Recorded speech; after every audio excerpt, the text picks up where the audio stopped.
Sometimes, a journey begins long before you actually leave the house. For us, this journey started right here, sitting at home, getting ourselves and the children ready for a trip that was going to take us far away from the life we had become used to.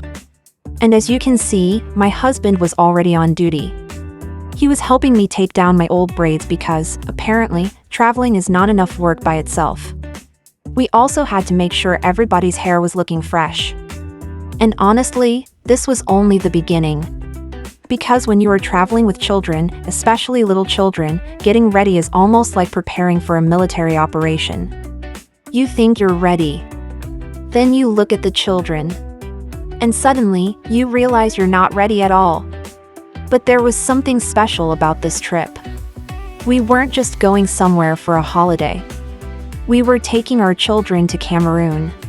For them, it was going to be their first time experiencing Africa in a completely different way. And we had no idea how much this journey was about to teach them, or us. Priscillia gets ready. And of course, she had to come and show everybody her hair. I started braiding Priscillia's hair. And if you've ever done a child's hair, you already know. This is not just hairstyling. It is patience training. You have to braid, talk, negotiate, answer questions, tell them to sit still. After the hair was done, it was time for another important part of the preparation. Manicure time. I did Camilla's little hands. And then her feet. Then I moved on to Priscillia. Because if we are traveling, everybody has to look good.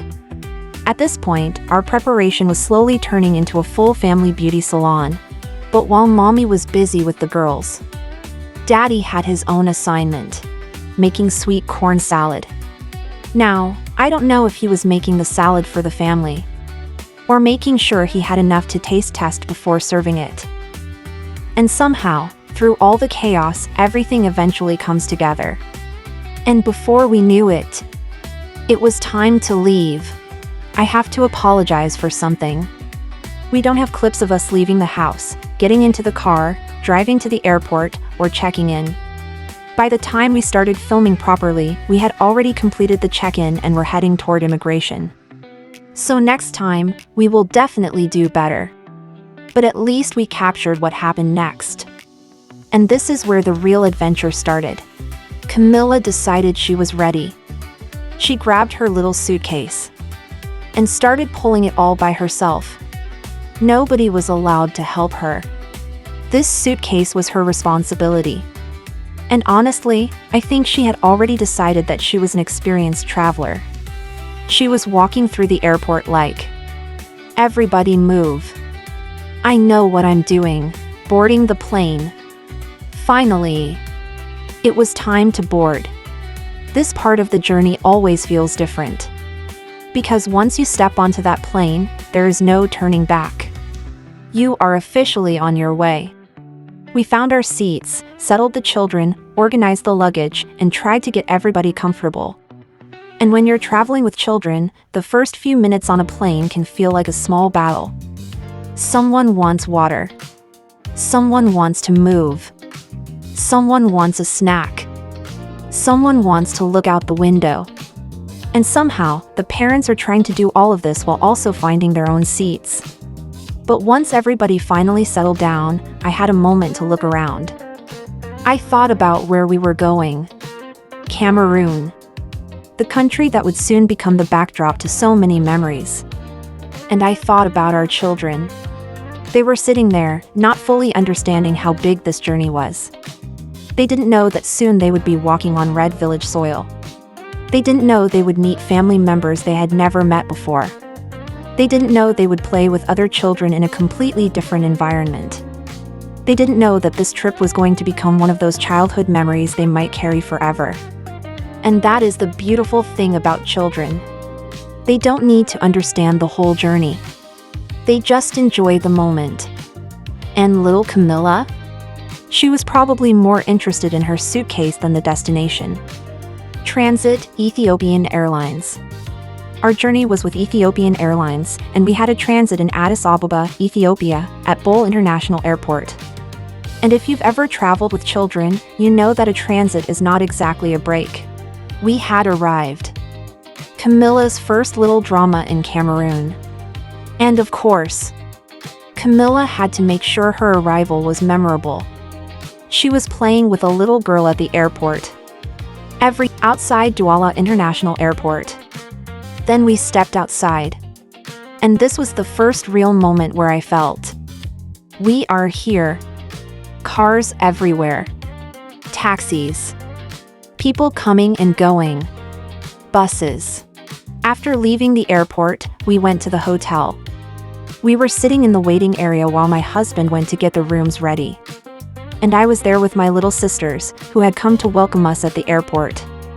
That moment felt really special. After such a long journey, seeing family waiting for you can make all the tiredness disappear for a little while. We finally got to our hotel room. And honestly, at that point, all we wanted was rest. The journey had already taken so much energy from us. But we still had a long road ahead. Because our final destination wasn't the hotel. We still had to travel to the village. And that was where the real story would begin. The next morning, and while everybody was still sleeping, I was already awake. There I was, lying on the bed with the children sleeping beside me, taking a little selfie.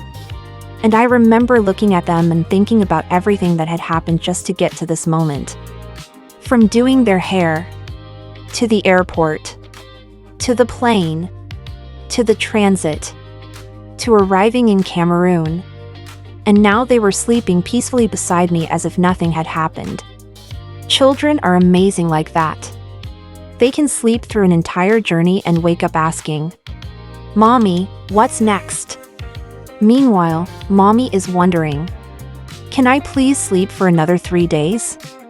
After waking up, it was time to rearrange the luggage. Because somehow, after traveling, suitcases develop a personality of their own. You pack everything neatly at home. Then you arrive at the hotel and suddenly nothing fits the same way anymore. But we got ourselves organized. And eventually, it was time to get some fresh air. We stepped outside and enjoyed the fresh air. After spending so many hours traveling, just standing outside felt good.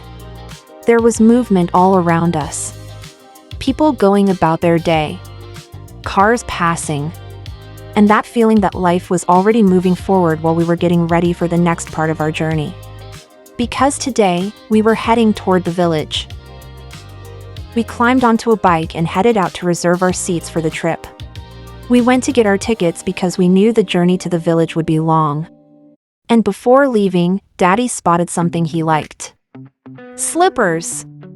A roadside seller had some slippers, and my husband stopped to take a look. And you know what? The slippers were actually good quality. We checked out of the hotel and stood outside waiting for a taxi. When the taxi arrived, it was time for another luggage operation. Daddy and the security man loaded the bags into the car. And once everything was packed, we were off to the bus station. When we arrived at the bus station, wow, this place was full. There were hundreds of people traveling to different destinations. Everybody seemed to be going somewhere. Eventually, we got inside our bus. And then the journey began. As we drove, I started looking outside the window. And the scenery was beautiful.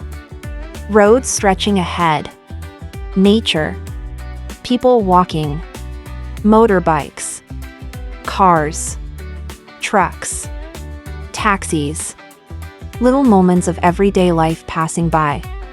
And for the children, it was like watching a movie through the window. Every few minutes there was something new to look at. A bike passing the bus. A truck coming from the opposite direction. People standing beside the road. Green landscapes. Small communities. And I kept thinking about how different this looked from the world they were used to. We had no idea how long this road was going to become. Because then, something happened. The bus broke down. Yes. We were all traveling peacefully. And suddenly, everybody had to get out. With 2 children? Not exactly the kind of surprise you want during a long-distance journey. We were standing there waiting for someone to figure out what was wrong. Time kept passing. The sun started going down. The children were tired. The adults were tired. And the journey that was supposed to take us to the village became much longer than we expected. We waited. And waited. And waited. At some point, you start asking yourself, are we actually getting there tonight? But there wasn't much we could do. We just had to wait for a solution. Eventually, a replacement bus came. But by then, it was already very late. We continued traveling through the night. The children were exhausted. And so were we. Around 5 a.m., we finally reached the village. And after that long, difficult journey, something beautiful was waiting for us. My mother-in-law. She welcomed us with traditional food. The next morning, we went to my father-in-law's grave. This was one of the most emotional moments of the trip. We brought the children there to honor him, to introduce his grandchildren to him, even though he never had the opportunity to meet them while he was alive. We showed the children where their grandfather was laid to rest. The children started playing with the other children, running, laughing, exploring, getting dirty. And when I say dirty, I mean dirty. But honestly, the ground itself was red. So even if the children tried their best to stay clean, the village ground had other plans. Their clothes were getting dirty. Their feet were getting dirty. Their hands were getting dirty. But look at their faces. They were happy. And that's what mattered. For my children, this was completely different from what they were used to. They were discovering Africa through play. After all that playing, it was time for mommy to do some work. I got on a bike and headed to the village market to buy food. And the market was muddy because it was the rainy season. The roads were wet. The ground was muddy. But that's village life. Sometimes you don't wait for perfect weather. You put on your shoes, get on the bike, and go get what the family needs. And honestly, there is something special about a village market. I got what I needed and headed back. Because there was a whole kitchen waiting for me. Cooking with family. Back in the kitchen, it was time to cook. My mother-in-law was there. My husband was there. And of course, I was there too. We were cooking, talking, laughing, and just enjoying being together. This is one of my favorite things about village life. The kitchen isn't just a place where food is prepared. It becomes a place where stories are shared. People talk. People laugh. People remember old stories. And sometimes, the best conversations happen while everybody is busy doing something with their hands. There is no rush. You are just there. Together. And while the food was cooking, I stepped outside with some cups to make tea for the children. Even something as simple as making tea felt different here. Because when you slow down and look around, you realize that ordinary moments can become some of the most beautiful memories. The children didn't need fancy toys. They didn't need a big playground. They were happy just being there. Back to the kitchen. Then it was back to the kitchen. The cooking continued. My husband and mother-in-law were still there with me. We were talking and preparing the food. And somewhere between the cooking, the conversations, the laughter, and everything happening around us, I realized something. This trip wasn't really about the destination. It was about family. It was about bringing our children closer to a part of their roots. It was about letting them meet people they had only heard about. It was about showing them where their family comes from. And most importantly, it was about creating memories that we could all look back on one day. And finally, the food was ready. After all that cooking, we sat down and ate together. And let me tell you, food tastes different when you've worked for it. Especially when you're eating it surrounded by family. There is something about sitting down after a long day, looking at the people around you, and realizing, We actually made it here. After the airport, the plane, the transit, the long bus ride, the breakdown, the sleepless night, we were finally sitting together in the village, eating, laughing, living, and for a moment, everything felt worth it. Preparing for the celebration. But our work wasn't finished.